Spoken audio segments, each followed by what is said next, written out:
Welcome tonight, you guys. That was Spark by Assemblage 23. And in tonight's live stream, we're going to be answering the question, is the Waldorf XTk from 1999 the best synthesizer for creating future pop music? So that intro was all done with the XTk.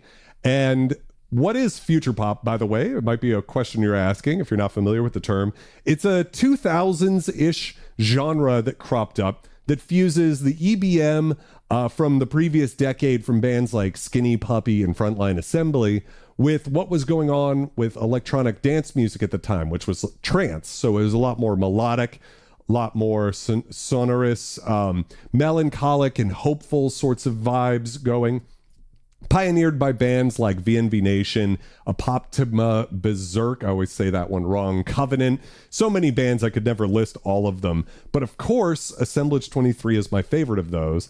And this stream was inspired because Tom Shear from Assemblage 23 posted recently about how he used the XTk on, let's see, Storm, Defiance, and Compass, which the song Spark is from.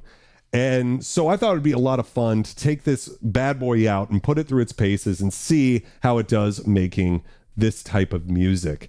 So the way tonight's going to go is we're going to start doing some sound design and basically build up a fresh track, a fresh future pop track from the ground up. So welcome if you're new here.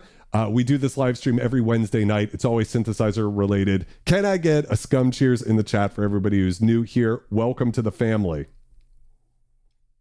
So the first thing we need to do is start making some sounds.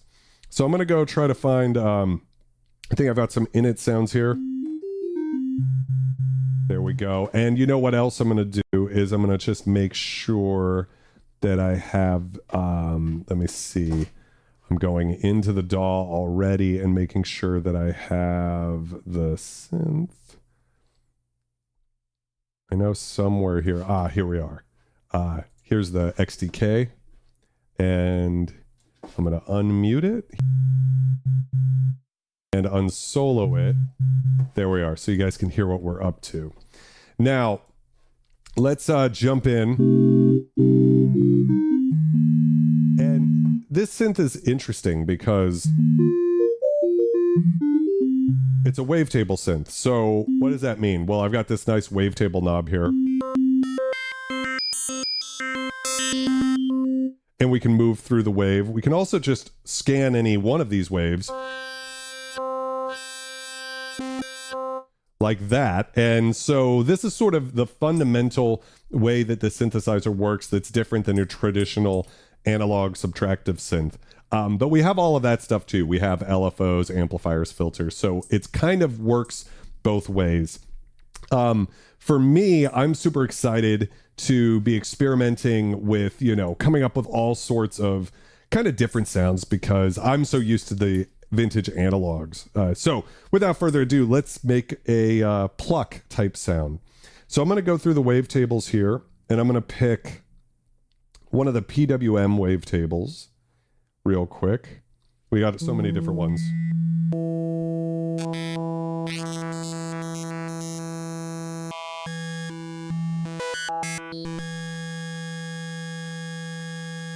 Close. Come on, back it up, back it up.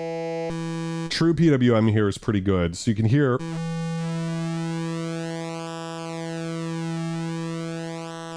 So we can get the same sort of PWM that we get from an analog synth. But if you listen, you can hear that it actually does step through there.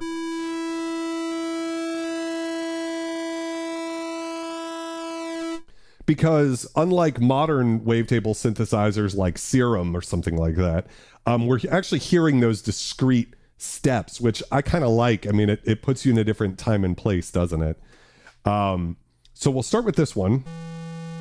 And we'll put the wave kind of halfway through the wavetable.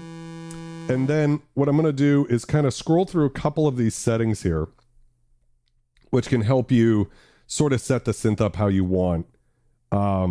So I'm going to limit it when what that means is on this synthesizer in particular. By the way, guys, if this is an expensive vintage synthesizer, if you want to check the synth out, but you don't want to spend all the money, The Usual Suspects actually made a free emulation of it.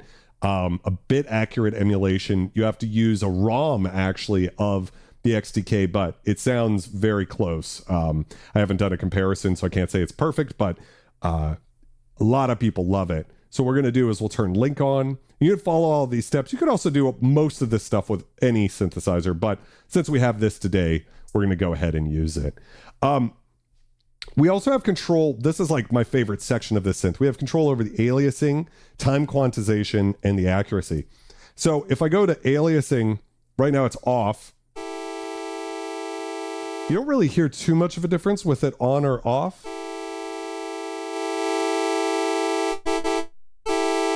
When I turn time quantizing though,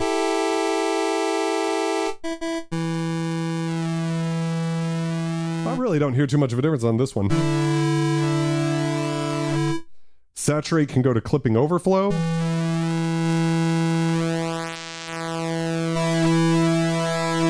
Oh, I should use some release velocity. It's so nice to have. So what we'll do is we'll set both of these to 30, which is about halfway through. Right now we're hearing just one wave. And by going to, again, by putting link on here, we kind of have this like matrix selection thing. What that does is any modulation I do to wave 1 will affect wave 2 as well, which is perfect. We're going to go into the mod matrix. And we're going to select a source. I like using LFO2 and destination oscillator wave position 1.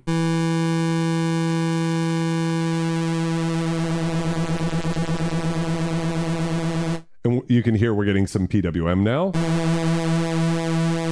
And why am I doing this is because I'm kind of trying to create something similar to a supersaw without actually creating a unison patch.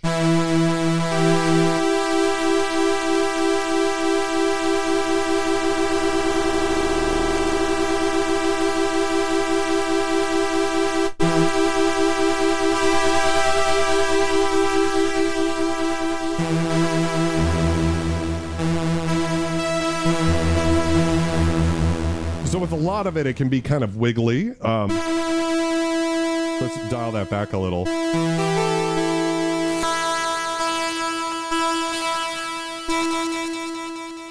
Turning this down now. You can hear that the two waves are interacting. Now, because we have clipping mode on overflow, if I clip the synthesizer, it's going to get crazy fast. If I change that back to saturate, we get a more musically.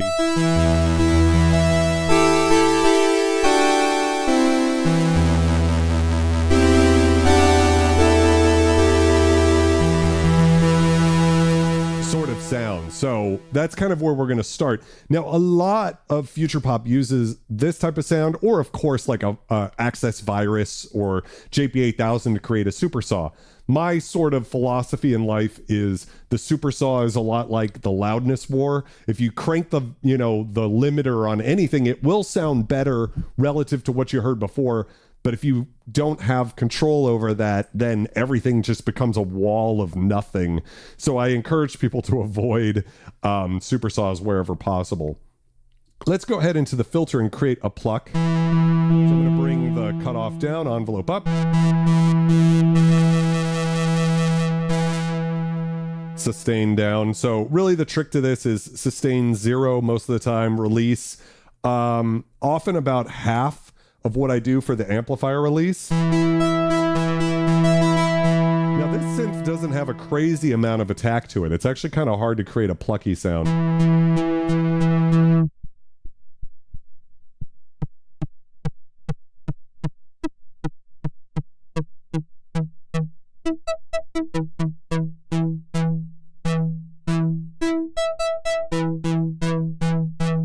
We can turn key tracking up so that the higher patches.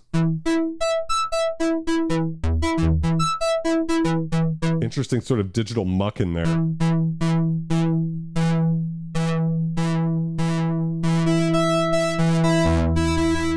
But you see what I mean, where it still kind of has a bit of like a stringy sort of attack to it. It's not really hitting hard.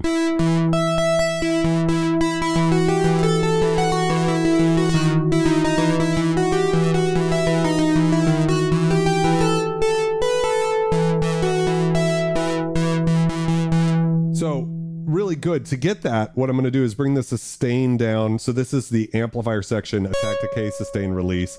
This is the filter section. If I'm going a little fast, feel free to ask questions here. We're going to bring the decay down. And see how we've created that really aggressive sort of, you know, character to it. Well, now we can bring some sustain back in so it's not too much. So we have 127, so I'm going to go for like 60.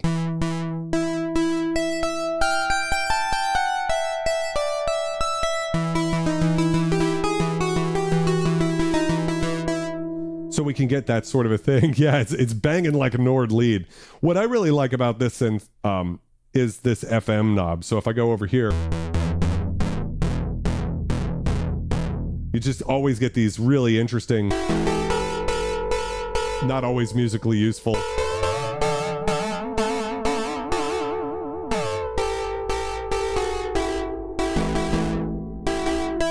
sort of sounds. We could go to detune, and we can add some detune in. 20 seems good, so little more sustain. Let's bring it in a little.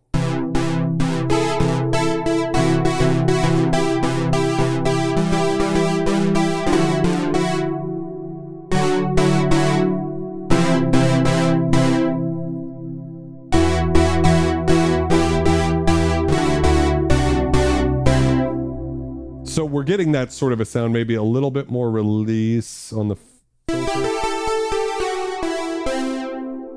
So we're starting to get something there. What we could get going here. I need another cheers. Cheers, guys.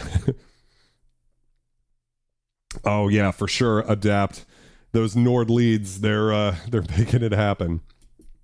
So what we need to do is come up with like a melody here. Tripwell, welcome. It's been a little bit. Yes.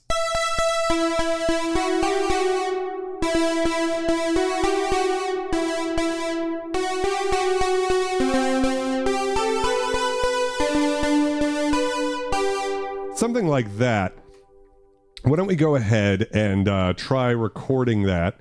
And I've got some drums here in the DAW, so I'll just show you real quick. I'm using a plugin called Satala, and here, whoa, that was crazy. That was too hard to open up a MIDI track in my computer.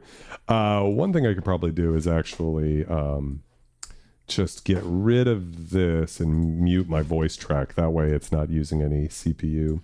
Let's listen to what we have. So the idea here, I use some Vengeance drums, you know, to be era appropriate. So this would have been from like the 2000s.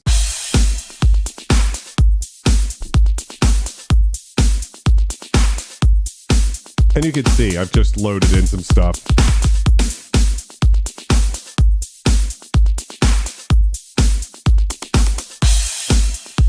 And that'll be a perfectly good sort of backdrop for me to do some recordings here. So we'll try seeing what we can get going. Something like that. Let's give it a shot. I'm going to make sure nothing else is recording. Perfect. Okay.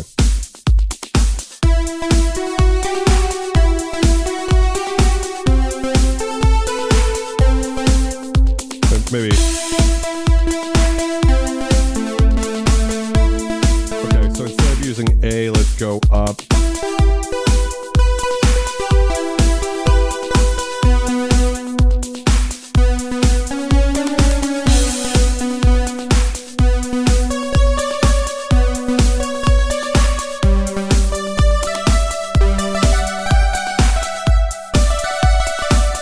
Okay, so.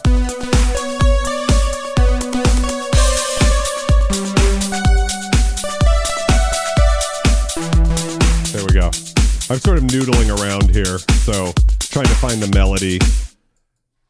I'm going to loop this so we stay in this little section of the song here. So I'm thinking...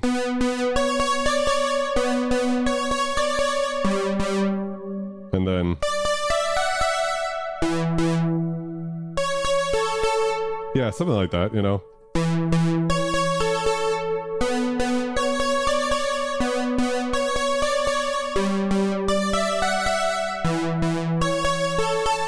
something like that. You know, we're going to just use that as a beginning lead line and maybe bring the decay a little tighter, I think.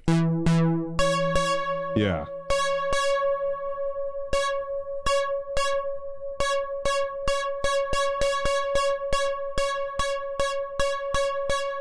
A little more decay. There we go. Give it some of that vibe. One thing to think about is we're going to add some delays. We're going to add some ambiance to the thing. So as we do that, the reason I say scum is because, welcome, Gage. Can I get a cheers for Gage? I don't know if I've seen you here before. The reason I call this community scum is because I believe that no one's better than anybody else, whether you have the great privilege and fortunate place in life to be able to play around with a vintage synthesizer like this, or you're using free plugins. Doesn't make a difference. The best music in the world has been made by people using what they have. And so my philosophy is use what you have. And I hope that these streams inspire people to make these types of sounds.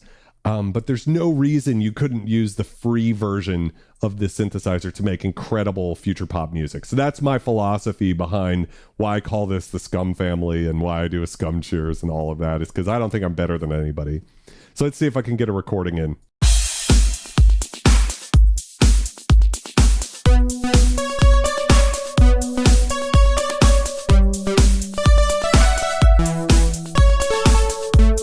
Okay, I think I'm kind of there.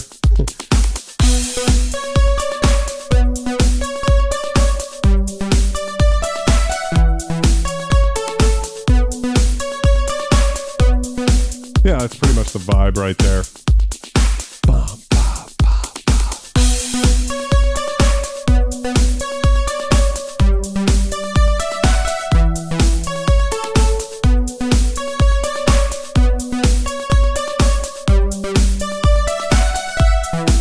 Okay, whatever. I had it well enough on that first one that I think I could get away with just copying and pasting that.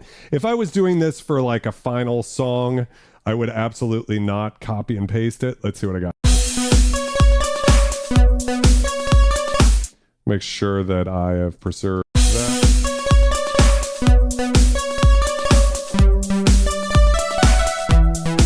Oh, you can hear I'm rushing bad. So I have a tendency to rush. So why don't we do one more pass here so that we can get it a little bit better. I'm a rusher. Do you know if you're a rusher or a dragger? It's good to know.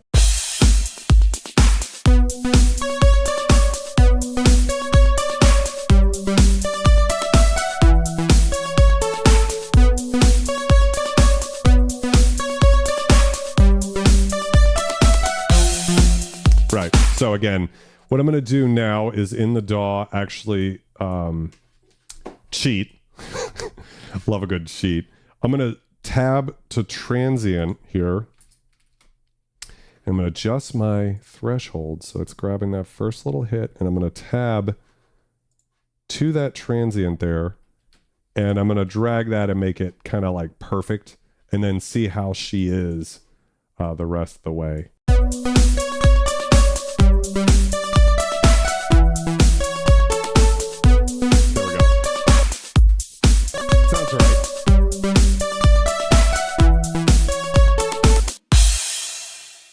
So now what I'm going to do is simply duplicate that, and we're going to call this Pluck 1, because I have a feeling there's going to be more than one Pluck tonight. There's a very good chance of that. And so now what we're going to do is we're going to start processing this, because, you know, that on its own, one thing is I don't love the effects in the synth. It's fine, right? They're fine. But we're going to get better results if we use some cool stuff. So I like using Valhalla. All of their plugins are great, and I think they're all like $50 or something crazy like that. So we've got Valhalla Uber Mod here. This is their chorus plugin. And usually I use, I go through and make my own presets. With this one, I have a tendency to just kind of use like some of the presets I like.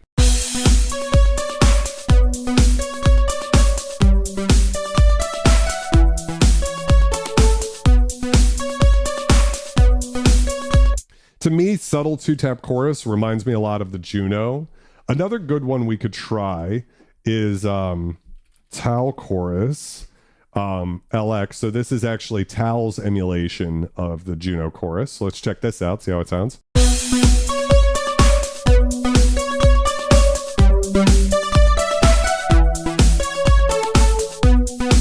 Versus Valhalla.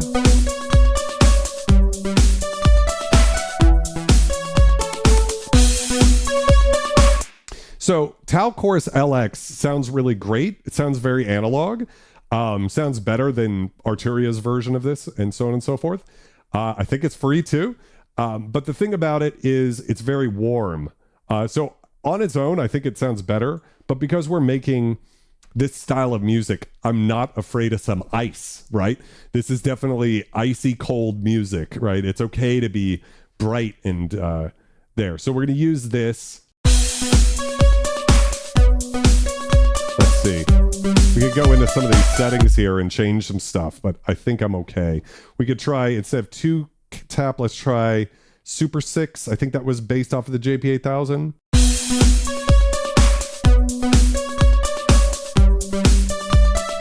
So that's pretty good.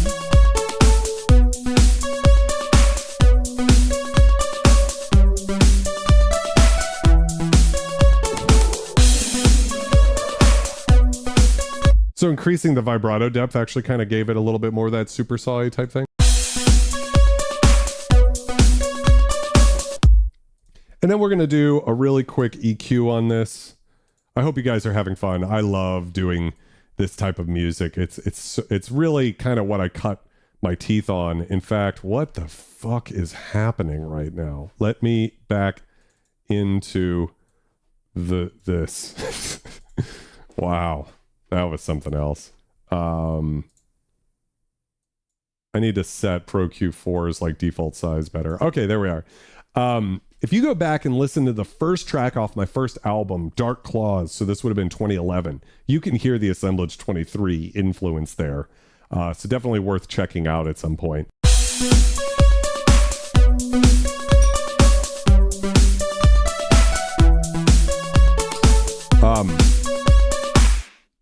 So a way to think about EQing is turn the signal up a little bit louder than you might want to.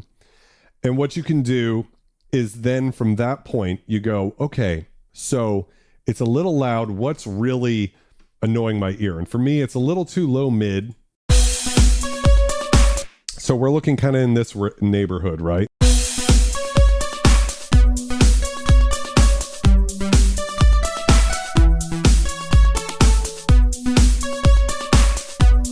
So the difference right there is huge, right? So cutting out some 567 versus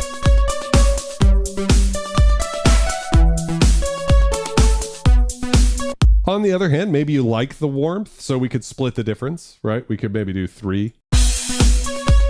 And then for me, I just think, you know, this type of music, you need that high end. So we're going to bring in a high shelf.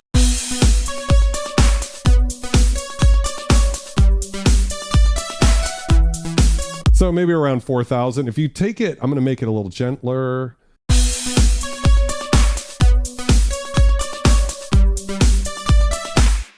Seven might seem like a lot, but a lot of it's happening up at these frequencies that we're not hearing that much of anyways. The thing is that if you bring this shelf any lower, you start getting those kind of pointy frequencies.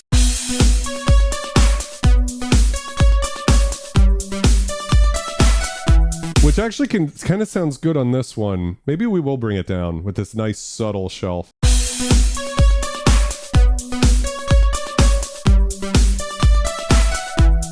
Okay, so let's just bypass that real quick. Here's without.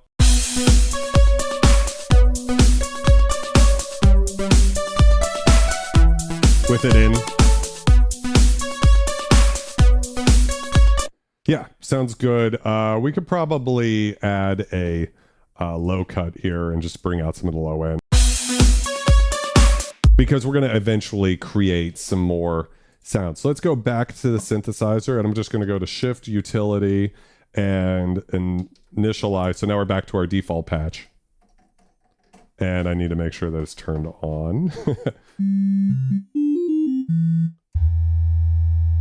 So we have a few different paths, but if we were going to go like kind of the traditional way, what we could do is actually just use 2 sawtooth waves.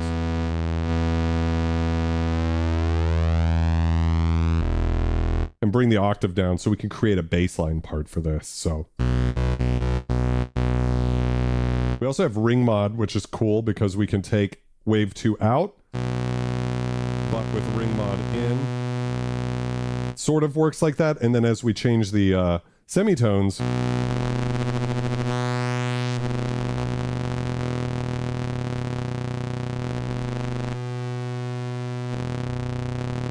you know, we can get sort of interesting.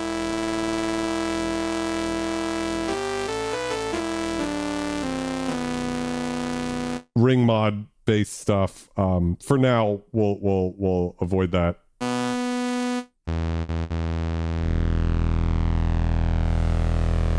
Bring in a subtle amount of noise, detune.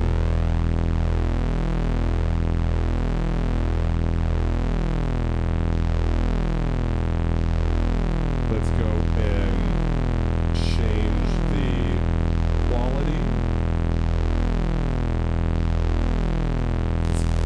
Get it really nasty.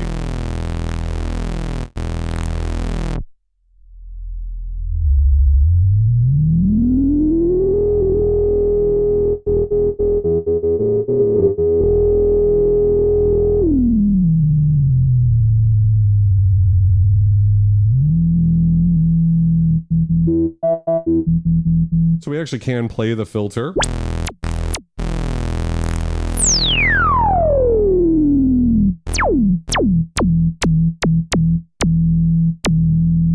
Kill the release on both sides here, so.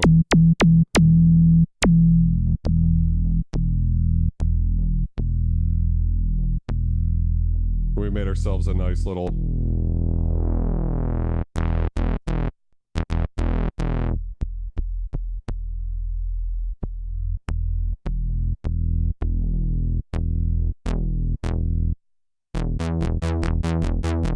I'm sure you guys have all heard this type of bass sound before, right?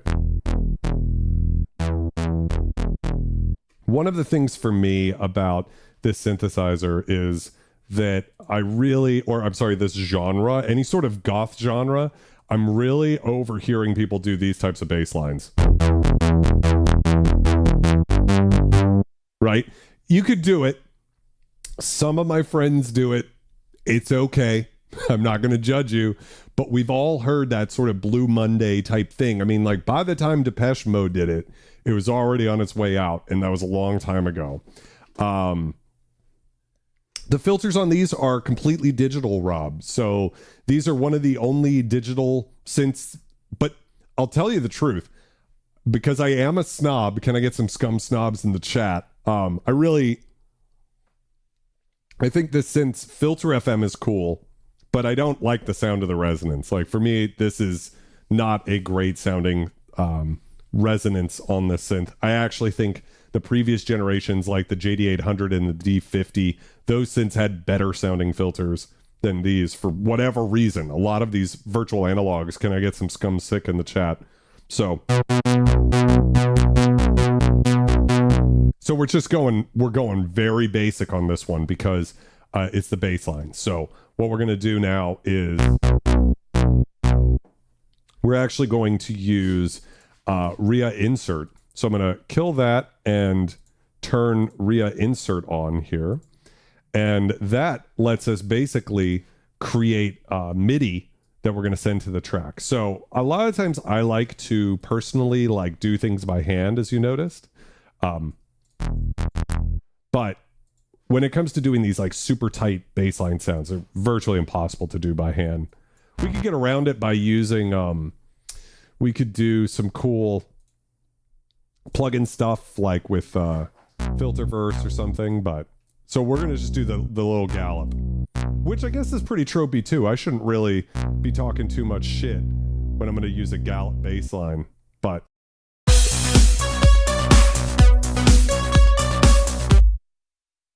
and then we can bring this down. That's our little loop.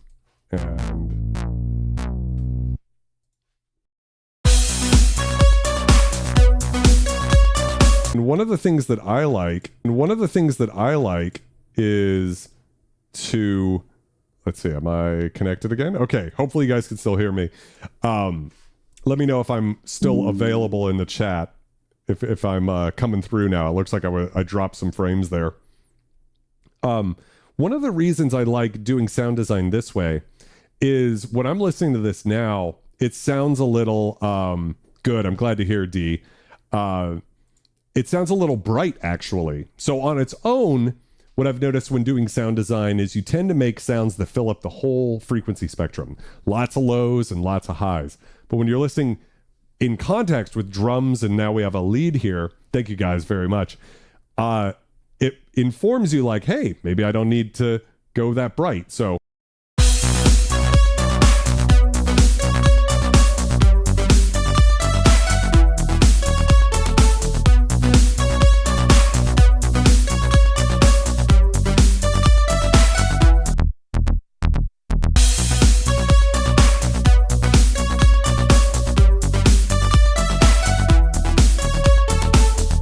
So that actually, to me, sounds a heck of a lot better. So let's just insert a new track. And what I'm going to do is I'm going to disconnect the input. I'm going to record the output in stereo. And then I'm going to send it to that track. We're going to call this bass for now. And I should be able to record this. Yeah, you could see.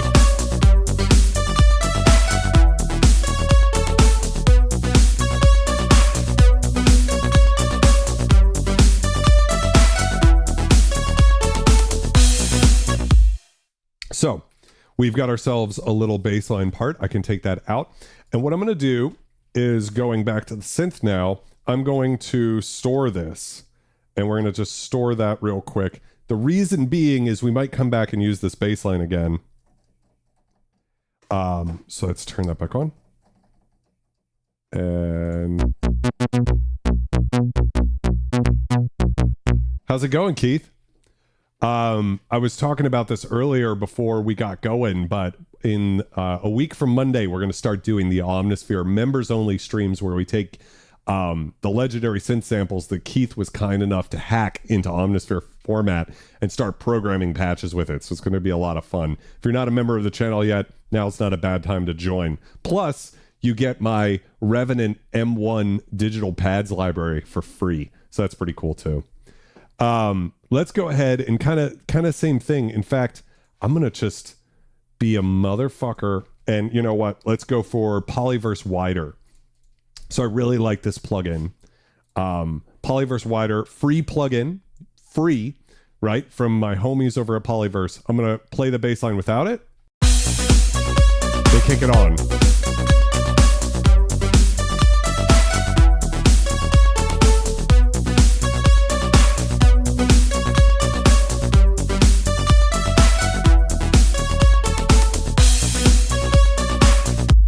So very quick, we're able to get a stereo sound, and the beautiful thing is there's no mono phase canceling, so it just gets wider. It's like a magic plugin. I use it all the time. One of my favorite ways. If I don't want to get like that chorusy sort of sound, I'll go that direction. So back to the synth. Let's go ahead and change.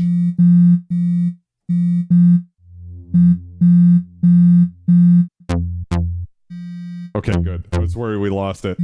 But here we go. We have a new init sound. Let's just make sure it's initialized. There we go.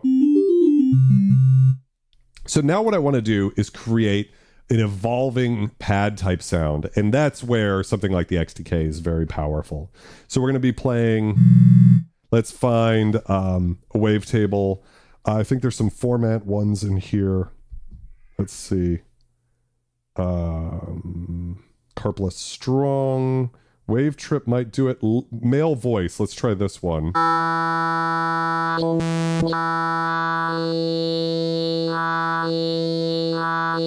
It might not work, but why don't we go for it?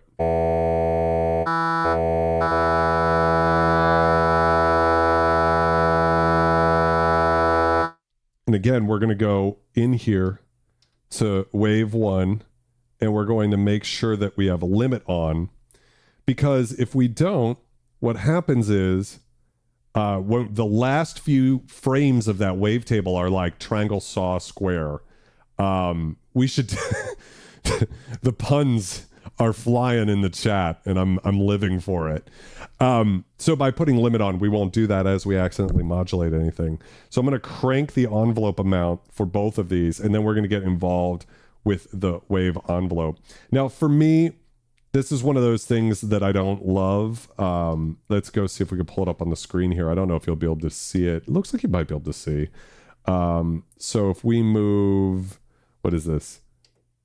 A-Attack wave. Okay. Level 1's all the way up. Time 2.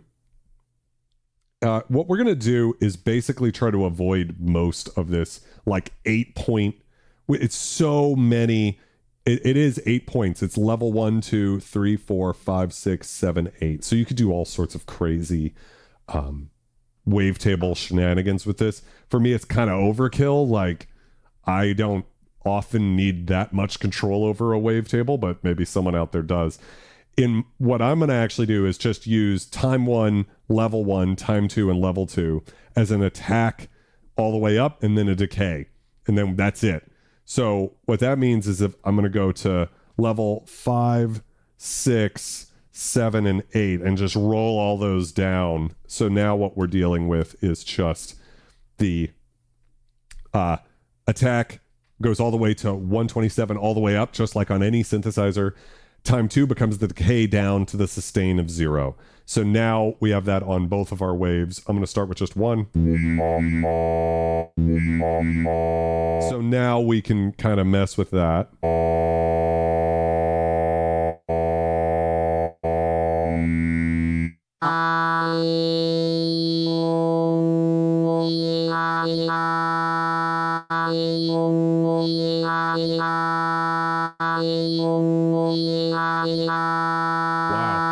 I really thought I had that figured out, but let me make sure I just have everything fucking down here.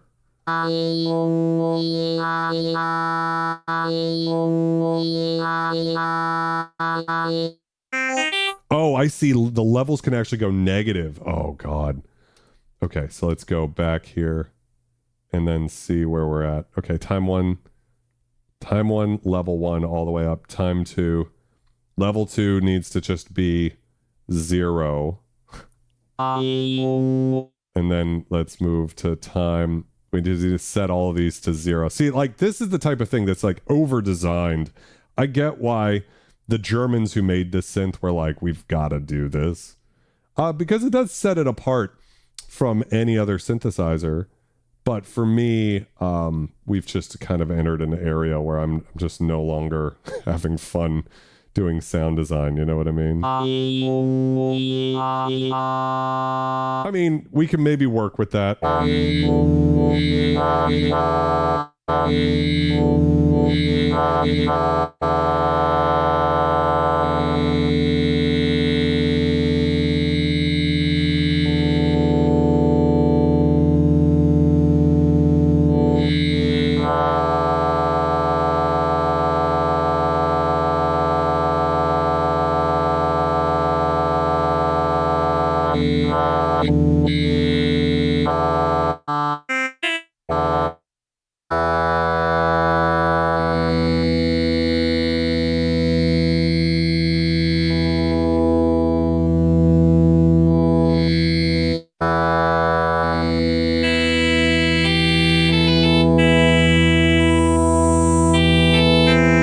So all I'm really trying to do here is create some sound.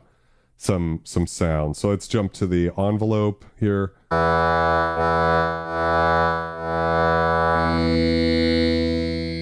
Create some movement to the sound.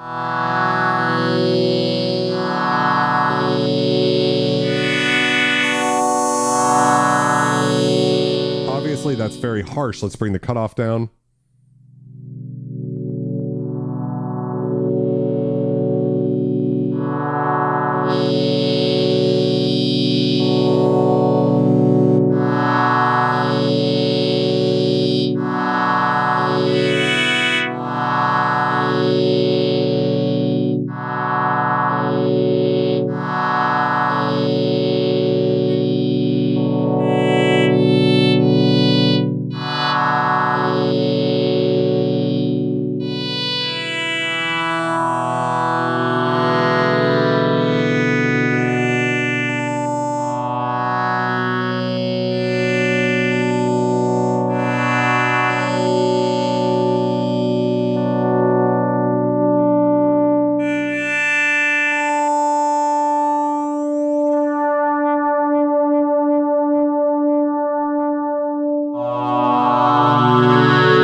We're starting to sort of get there.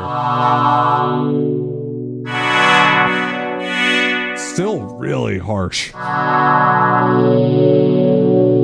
We could change the type.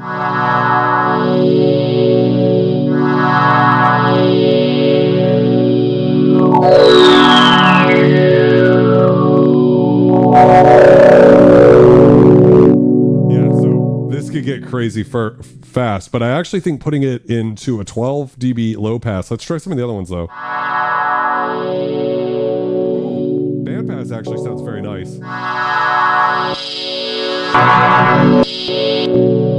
And they have some filters that are kind of almost Kurzweil-esque in that they have got like math equations and shit in them. I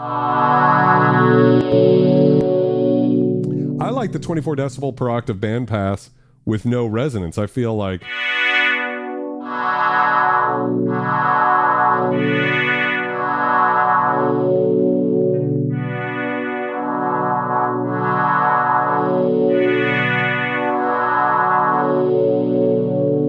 yeah, it's a distorted quality for sure. Aquatic, how you doing? Yeah, it's crazy.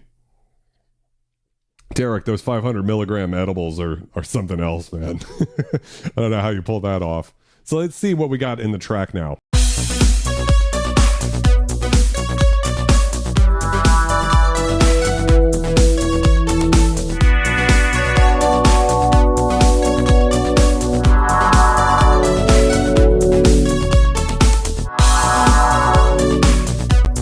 That's funny. That was an interesting loop. I don't know how I fucked that up.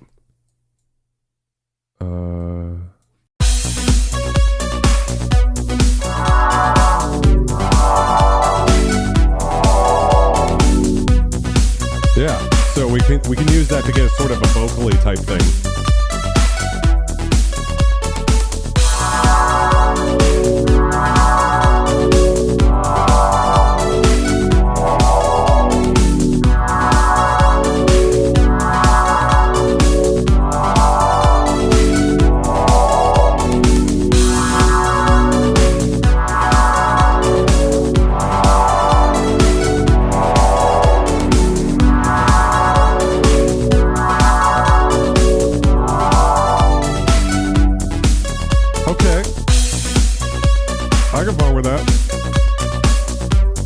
I think we got this.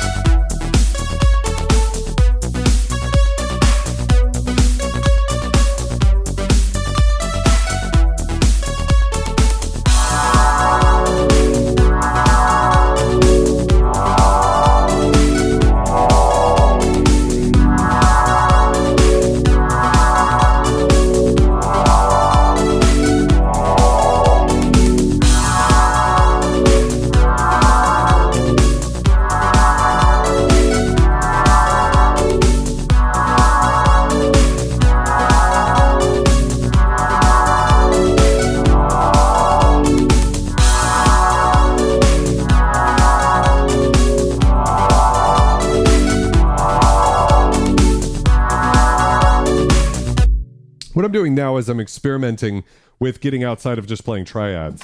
So I think what I might do is actually play it like this.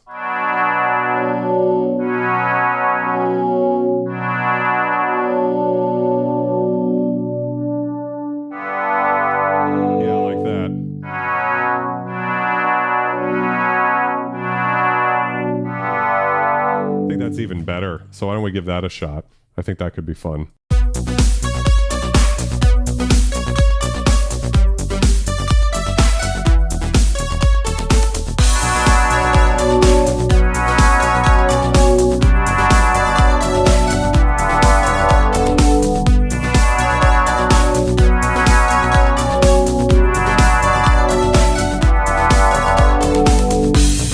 That's right, right?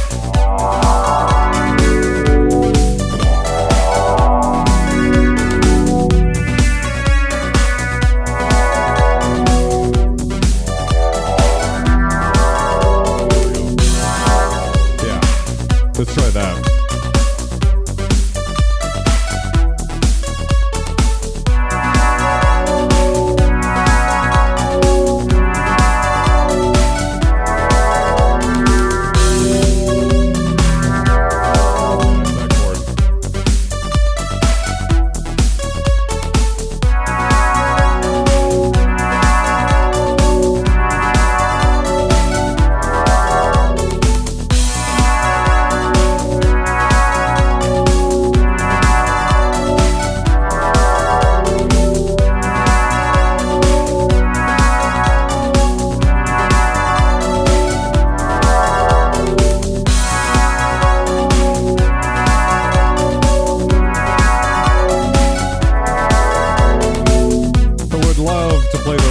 Here for you guys. Let's see if we can do it this fast. 1, 2, 3, let's go.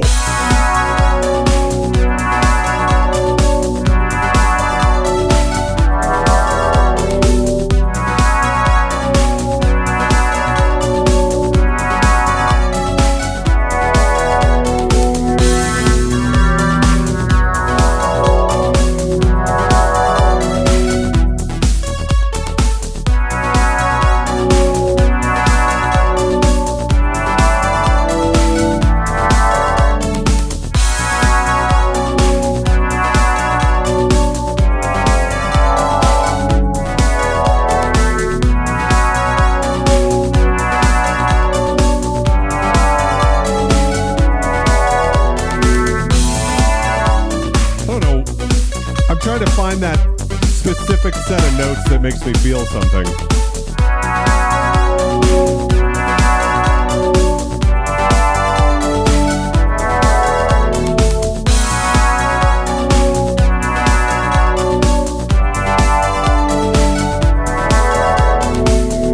There we go. I can live with that last one. Sorry, that was a bunch of fucking takes. But sometimes you got to play it until you feel good about it. Alt-Shift-T in Reaper lets me grab that take that I want. And now we have that. So what we need to do now is, again, duplicate that out. And we're going to call this vocal pad. We need to start bringing in some effects for sure. So we've got this now.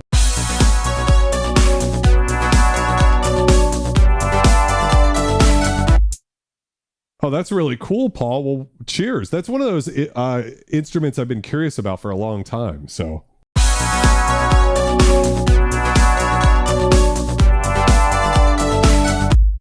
Let's go ahead and add some chorus. Now, this time I think a little warm chorus might help because we're getting potentially ice picky. So let's just see. Yeah.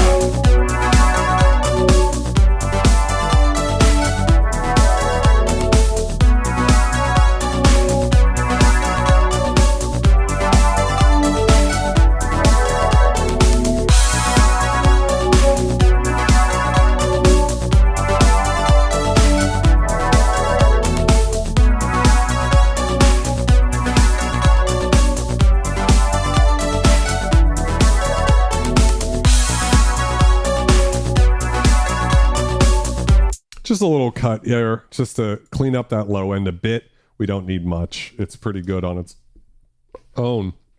Now, I want to bring in some Valhalla effects. So let's bring in a new track. We'll call it Valhalla Delay. And what we'll do is we will get rid of this and we will add a Valhalla delay plugin. So you guys know that next to owning a real vintage tape delay, this is where it's at. And we can set the mix to 100. What I'm also going to do is just take this track and drag it to the very top of all of my tracks that I've got here. And the reason is so that when I'm in here, it makes it easier. So I'm going to route this pluck to it. And so when I go to send, it's the first thing.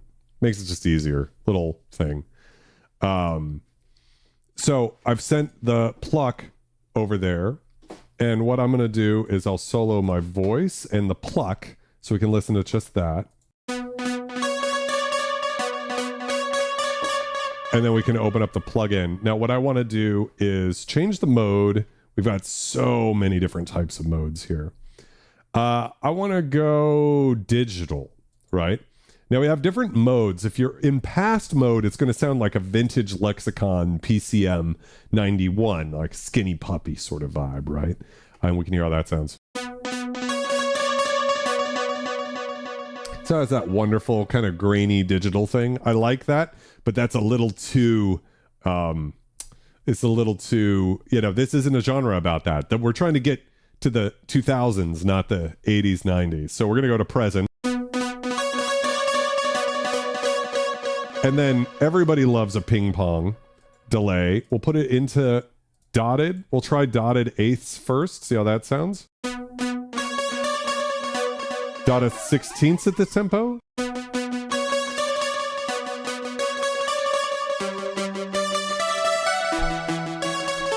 It sounds weird to my ear. Interesting. I wasn't expecting it to sound like that.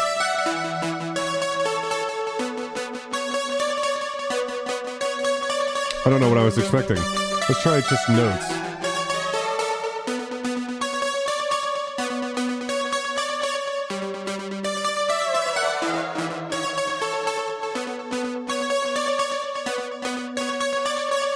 Sounds really good with a 16th and an 8, you know?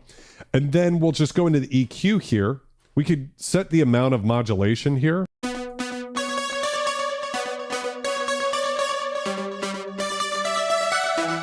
You know, if we want it to have a little bit more natural chorusing, which sounds nice. And then what we'll do is we'll set the high and lows in the mix. So we'll decide how much we need of each. For this, I'm going to crank the volume too high so we can hear what we're doing.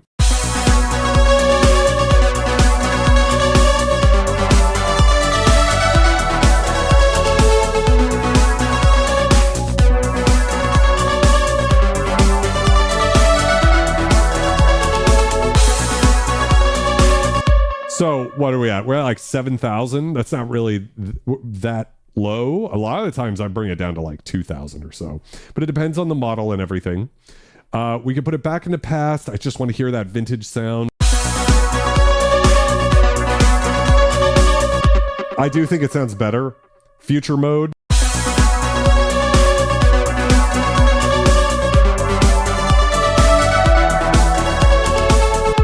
Present probably will give us the right sound that we're looking for, and then just bring the volume back down.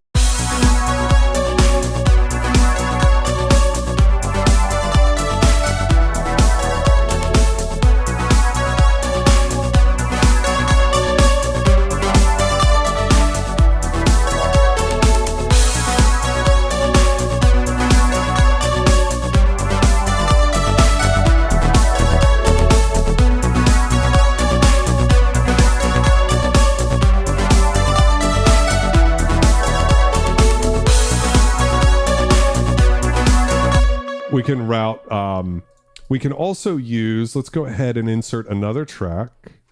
We're going to drag this to the top too. Okay, so here's my philosophy. I'm not saying I know what I'm doing. I'm not saying I know what I'm doing about any of this shit, guys. I mean, I'm just having fun with you guys live on the internet. But here's what I think about when I'm doing this. Yeah, well, we're about to go into the future, Brett. We're going to bust open Futureverb, the newest Valhalla plugin that I feel like hasn't had enough hype. So Futureverb's very good.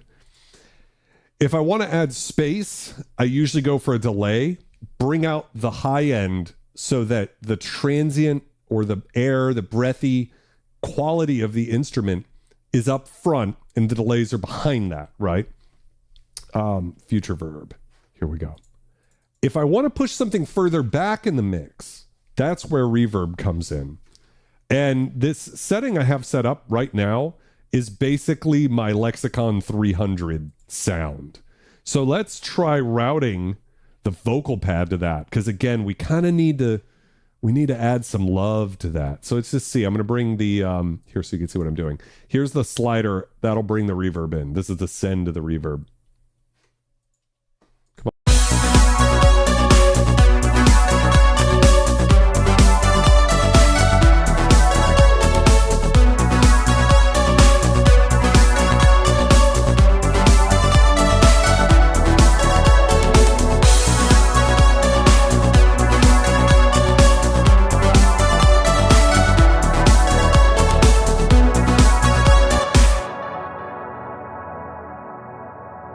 Sounds so good. Honestly, I'm going to be completely real with you guys. I think the Lexicon 300 sounds great.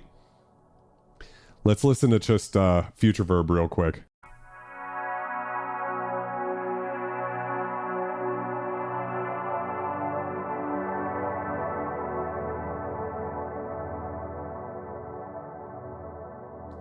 I love vintage hardware. I love using the vintage stuff.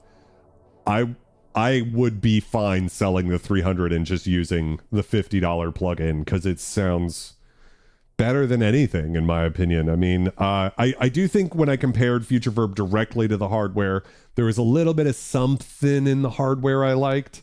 But Valhalla doesn't disappoint, you know, and when I'll be, obviously I'm the first to defend analog circuitry, analog filters and things like that. Reverbs were always digital, and I think it's important to remember that. And it's also important to recognize that, like, probably what makes the Lexicon 224 so special are the converters going into it. The fact that it was 1970s digital, so it couldn't handle the bandwidth, which is why I have this cut off at like 5,000, because anything more than that's not going to sound like 224, right? But the thing is once it's in there, I honestly do think things like Valhalla and Strymon and Maris, they're probably the best, like, ever. Like, I think reverbs have gotten probably better over time. The Lexicon 224 is still a thing of beauty. Very lucky to have a Lexicon 300 in the studio that we did a stream on last week, worth checking out. Sounds very beautiful, but Valhalla Future Verb sounds very good. I'm going to bring a little out of the low end. In this particular example, I feel like it's making it a little boomy.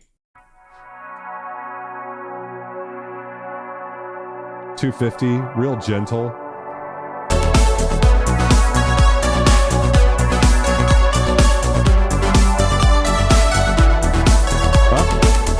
A little too much, actually.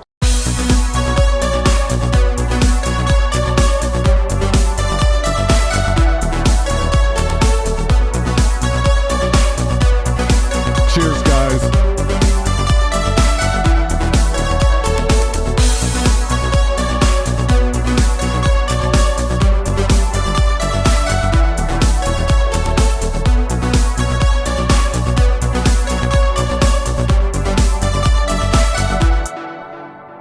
Sounds pretty decent, right? Let's go ahead and continue forth. Let's keep having fun.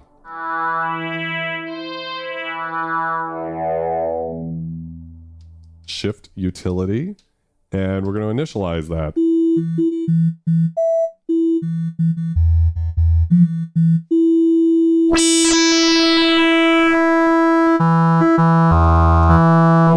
I want to use the FM here, so let's pick a new wavetable.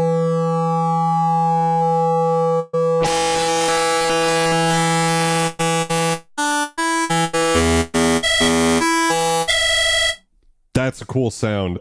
Let's go into quality and make that sound even worse. Oh, that's interesting. Aliasing. Oh, I see. We want that off.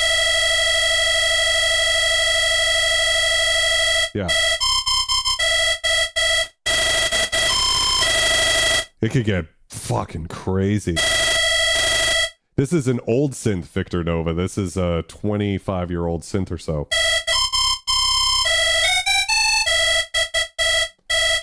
So we really just had some release.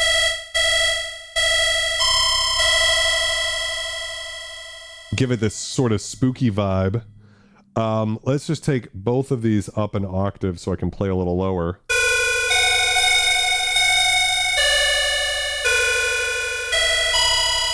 And then vibe it out. Let's see what we could get.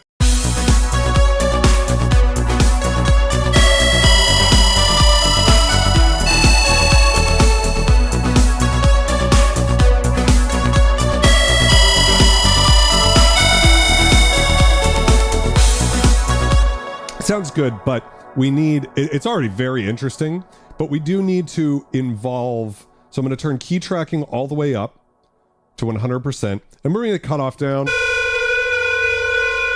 and then just a real slow decay on this, so...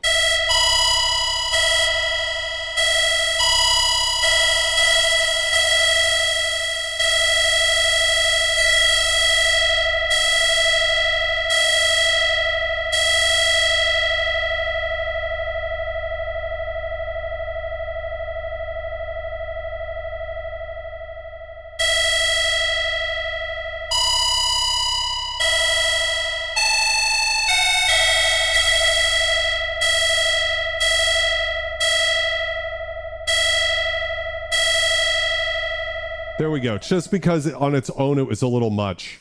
So let's go ahead and see if I can get some vibes going.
There we go.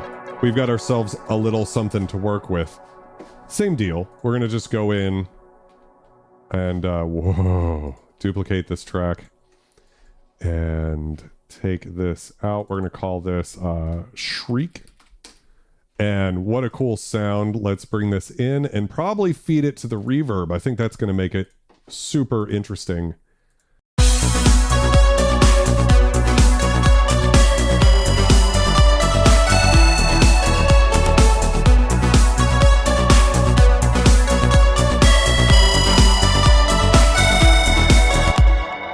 Let's bring some of the high end out just a bit. Let's mute that just slightly.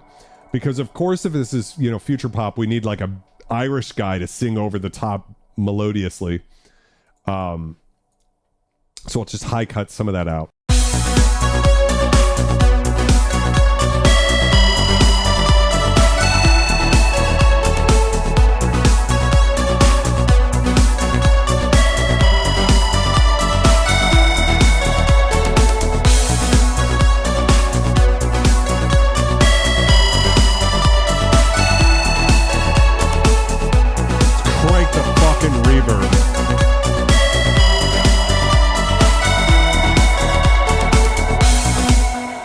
There we go.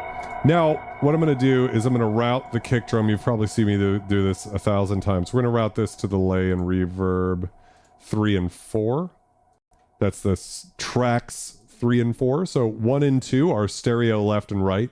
3 and 4 are auxiliary left and right. And so what we can do now is throw one of my other favorite plugins from Devious Machines, which is Duck. And Duck is great. I'm going to bring it to like 60%. It's a side chaining plugin, and it's being chained off of the kick drum now. So what we can do is have ourselves a nice little some movement to that.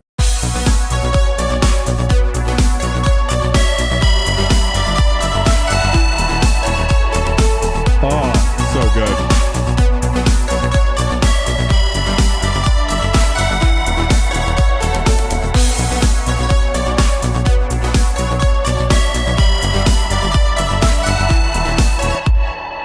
You know, and now we need someone to sing over the top about, you know, God being dead or something like that. Something that we can all relate to. Okay, I think we're back to the synth. I think we need another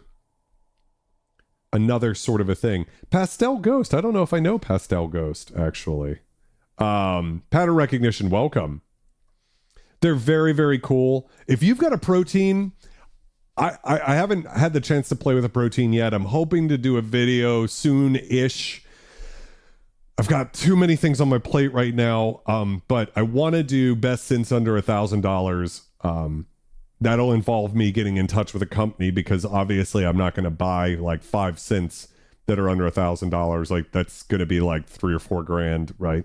But Protein is a really cool synth from Waldorf, and in my opinion, probably sounds just as good for $300. Like, I don't know if I would necessarily think it's worth buying one of these. Yeah, I gotta check out Pastel Ghost. I don't think I've ever heard of them, so I'm stuck in the past, guys. I guess that's what's happened to me. Let's initialize this, and let's go for something new. Let's go for.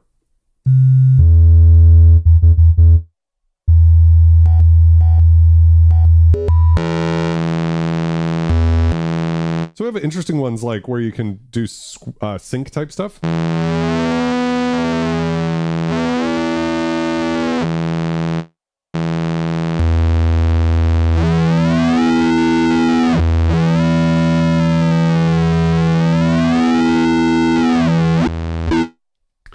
I can't imagine Iridium is missing anything that's in XTk aside from that XTk probably sounds a little worse, you know, and worse in a good way as far as I'm concerned. But yeah, look, if you own a piece of Waldorf gear, I wouldn't say you need to go buy one of these.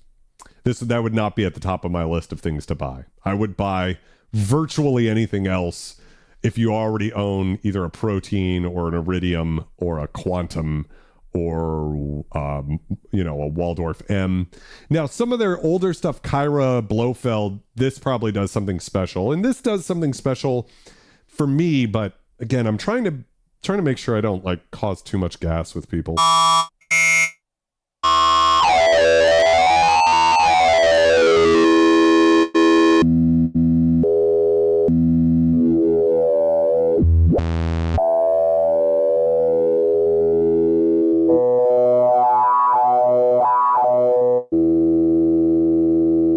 Bordello, yes. Start wearing purple, wearing purple.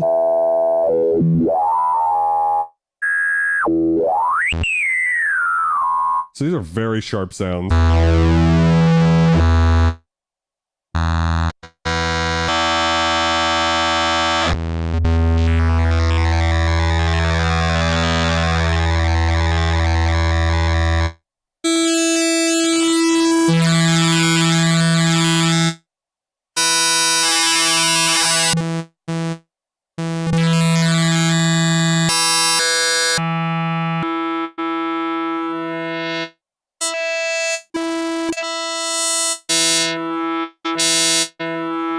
So these Carplus strong ones might be interesting.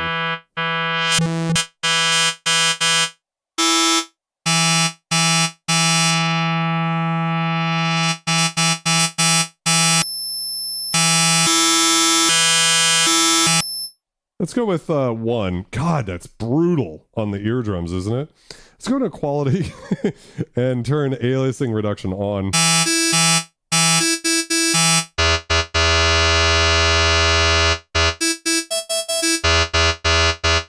Okay, and then what we probably need to do is modulate this.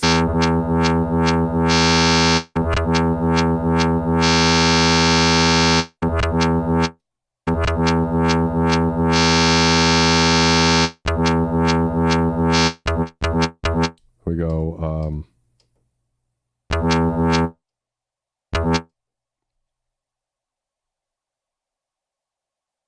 find this level 1.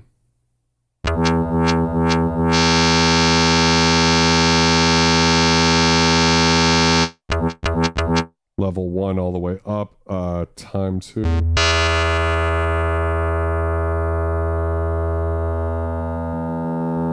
4, 5, 6, 7, 8.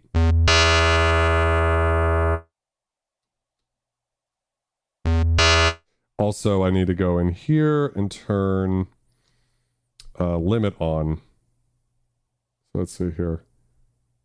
Limit on, link on, limit on. Would Microwave 1 VST sound anything like this? Yes, but I don't think Microwave 1 has any of the FM stuff. So for instance, if I go here, that's probably not something you can do with Microwave 1, I believe. Oh, it sounds good too.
Some key tracking. I'm trying to...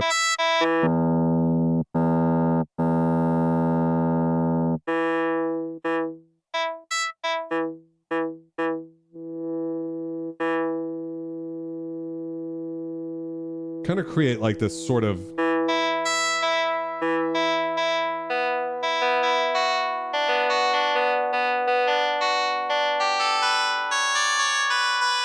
So finally getting somewhere where it might sound like a little bit nice, right? You know?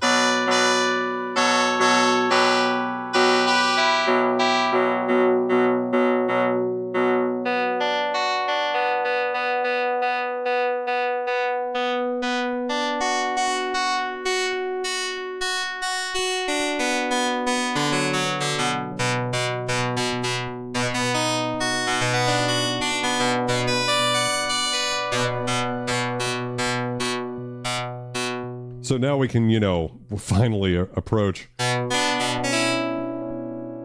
some sort of a cool, vibey type of thing. So let's see if we can fit that in somewhere.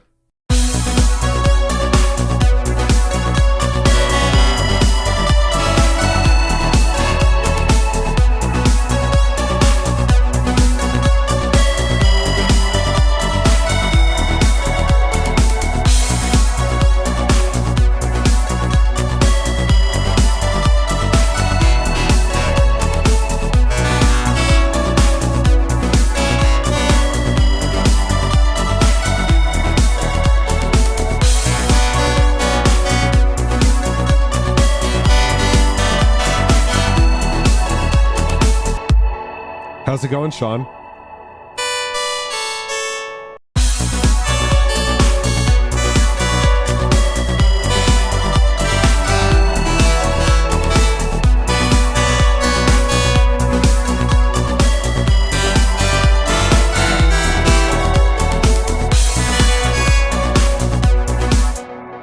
Let's see.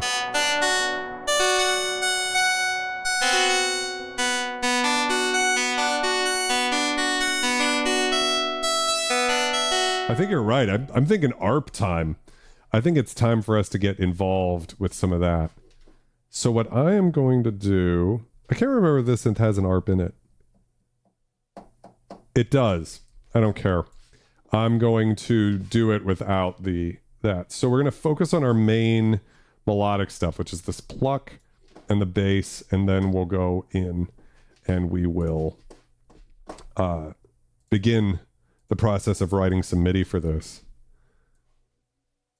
So in here, okay, let's jump in and zoom in so you guys can see it really well what I'm up to. And boom. Now, a lot of people like using arpeggiators. I really hate them, even though that's like definitely the name of the game for this genre, because I feel like you can create more interesting patterns by not using them.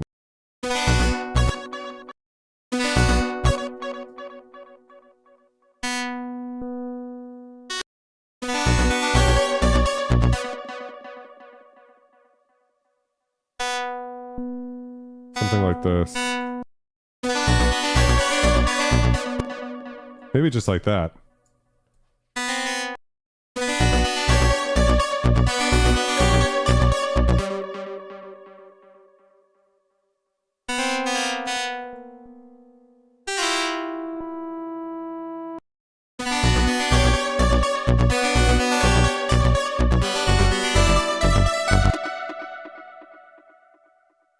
And then for this last one, we'll take this down.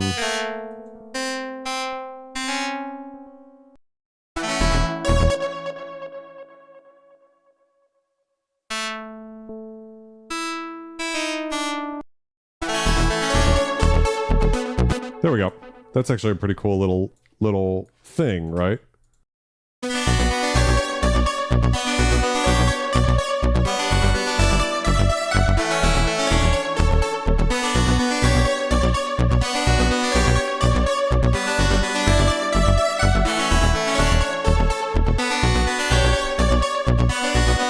See, since Sonic said maybe an octave lower, so let's try that, just for fun.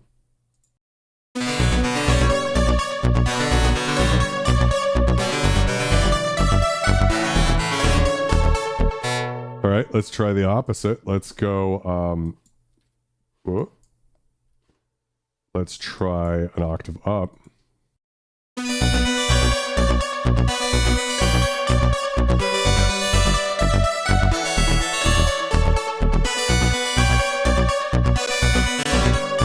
I kind of like it.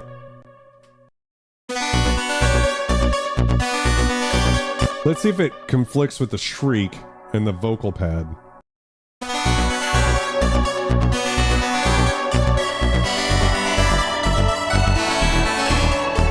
I'm in. I'm happy. That's a happy dad. So let's go ahead and same deal as before. Turn the input off. Record output. Stereo. Route RIA insert to this new track down here, this blank one. We'll call it like harpsichord sequence. So that's kind of what it reminds me. And that's it. I'm happy we're getting a little of that gothic vibe in here, right? That's kind of what you want for this type of music. So let's try just quick record. Please. Okay.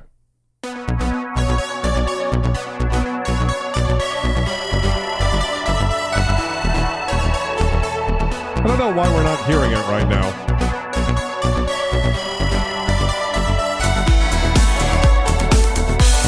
That's why. Got it. I had everything soloed. I was like, what the fuck is happening right now? All right, so we should be good. I'm going to mute that, and we have ourselves this little sequence.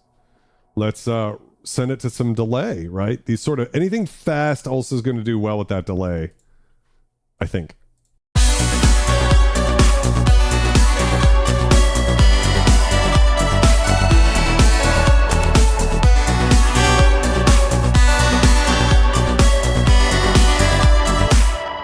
Have a good night, Brett. Take care, okay, brother?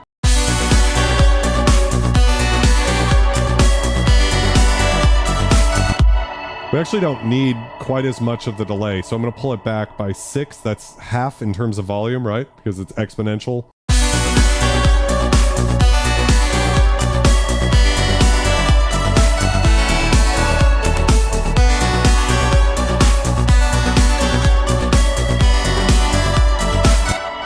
Okay, so to be honest with you, I feel pretty good about what we've created here. We got a bunch of different interesting ideas. I'm gonna make these all this lilac color here so you guys can see what we've recorded tonight so far. And then we could just kind of sequence this out. So if I look at the drums real quick, yeah, here we go. So I'm just gonna copy and paste this. And again, I would do this with like filter automation and all sorts of fun stuff like that. But for tonight, we'll just make it real easy on ourselves. We'll start with the bass line. So I'm gonna just mute everything but the bass line.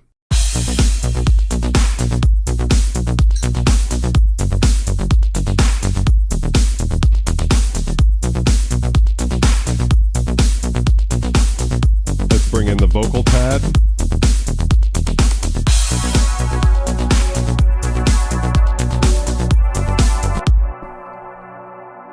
Okay, so one of my favorite tricks is let's add ourselves a nice old tilt shelf, right? So when I heard that immediately, I thought, ooh, little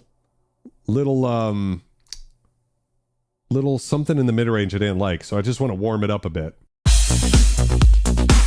And here's another thing about, for me, mixing is you lose context when you're trying to mix everything all at once. You have to do some of that too, right? Jigsaw puzzle the thing together. But what's also great is to hear the layers come in, because then you go, whoa, you know, and that's what I just heard. A little delay on the bass line's not a bad idea. I'm going to try a little first. Let's see what we get.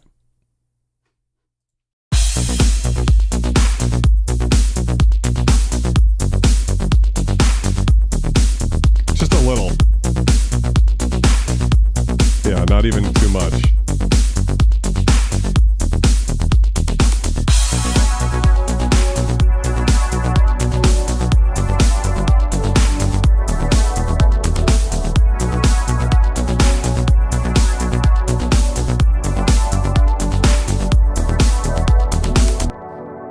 I really like that. What I want to do with that vocal pad is now add duck to it as well. And then bring it back to like, 60% or something. And you can always pull things from a track too. So instead of going to the send section here, so you can see it, I can also pull a receive from the kick to the same thing and then route it to 3 and 4. And now that'll trigger that.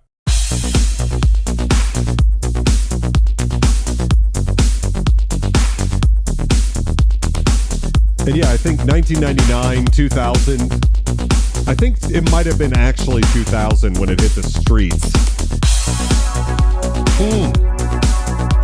Sounds good now. I like that. If we listen on its own, you can hear.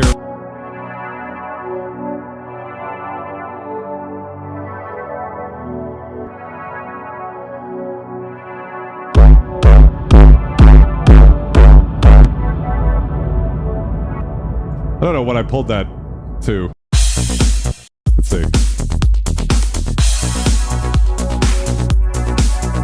Oh, we don't need as much. Just a little. There we go. They'll actually let us turn it up a little.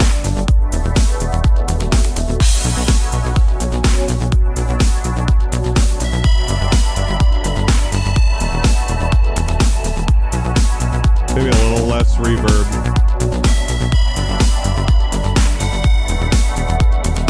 Yeah, so then we can bring in all of our other layers here. So we got like a big chorus type vibe. Let's see.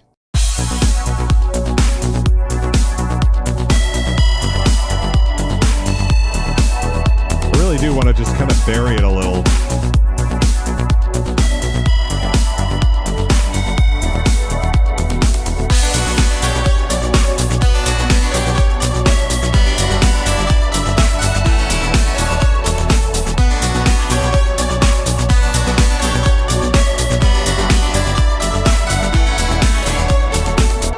The thwip? Is that the laser? I think there's one of those in there. Where the fuck is that? Turn that off. For Keith. Adapt, have a good night, okay? We're gonna be calling it soon.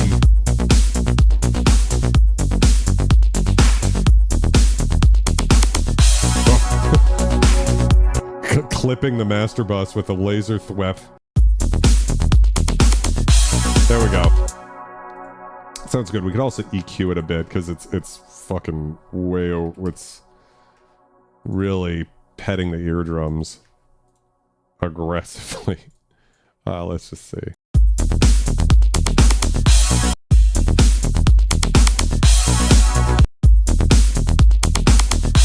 And then I'm going to use a plugin that's a free Reaper JS plugin called Transpire and just pull some of the attack out, which might seem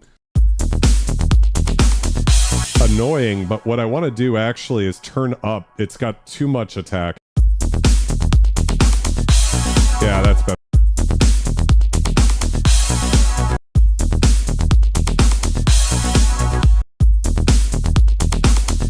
That's allowing us to actually turn it up and kind of feel it. It's basically compressing it, right? Like it's knocking that peak in there. So yeah, let's see what we got now. We've got ourselves a little rough track here.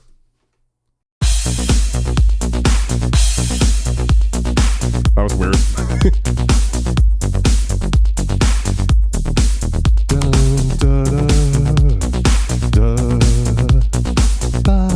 You know, get some in there. Oh, it sounds so good.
I gotta check out the Marathon OST.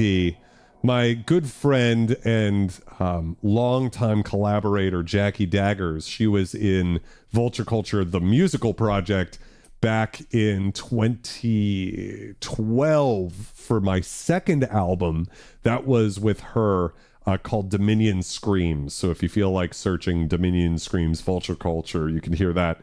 She has been obsessed with Marathon, and she has been telling me I have to check out like the trailers for it or whatever. It's like they made like a short movie for it, I think I heard. And then she's like, you just stop fucking around and listen to the music. It's so good. Since Sonic, that's the goal.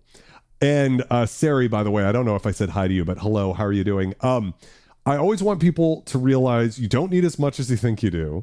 And whatever, the best synthesizer in the world is the one that you have right now in front of you. Whether that's hardware or software, it doesn't matter, make music. When I do a video and I'm saying this synth versus that synth, right?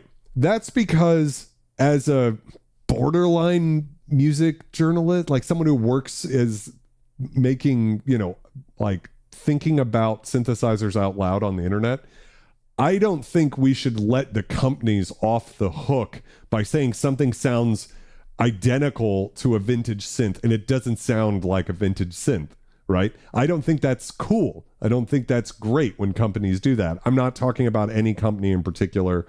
I'm just saying that's not, in my opinion, good. That's completely different from the question of like, do you need a vintage analog synth? The answer, no. but is it really cool to have a vintage analog synth? Also, no, it's not necessary, right? This isn't even necessary. This is a midlife crisis being played out on the internet in front of everybody embarrassingly, and I have fun with it. I hope you guys have fun with it.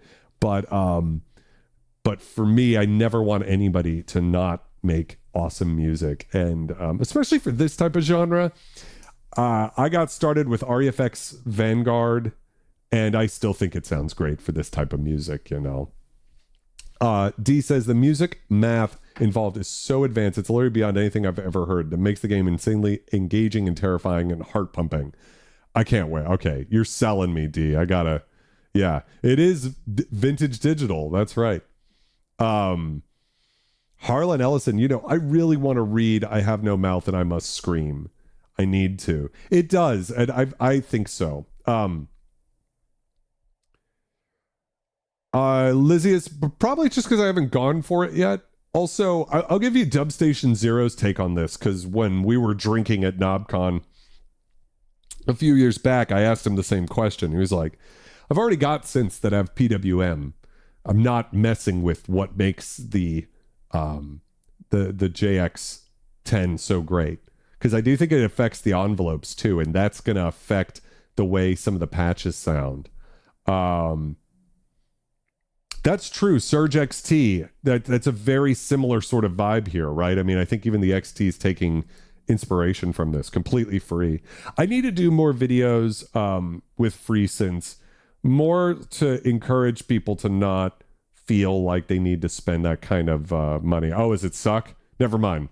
If Keith doesn't like it, I'll talk to Keith, and we need to have like a round table about what's the best free VST. Disco DSB's OBXD is great, but it's not wavetable-y, and they seem to court a lot of controversy. People don't like that they took a freeware thing and charged money for it, even though it's kind of free. Yeah, I mean, DT800's great. If it's easier to get than an MPG-8, perfect. That's what I would recommend. Now, I could see an argument for Vakoven PWM mod on a JX10 if it's your only analog synth, right? That would be pretty cool. Yeah. That's true, Victor. Does it have support for interface designs? Okay, this is a bigger topic. I think we're going to call it there for tonight. I think that's a perfectly acceptable place to stop. We're going to have a lot of members only streams coming up. So a week from Monday, we're going to be doing Omnisphere sound design streams, which are going to be so much fun. Taking the legendary synthesizer sample pack, loading it into Omnisphere. Keith was kind enough to hack it into Omnisphere format. So we're going to start going through. And I think we're going to start with the Blue Monday sound from my Moog source. Such a cool sound, such an iconic sound. And we're going to go through and use the next gen Omnisphere synthesis and effects to make some really cool patches. And that will be a free upgrade to everybody who's bought my $10 vintage sample pack. I try to keep everything really cheap here. That way it's available for everybody.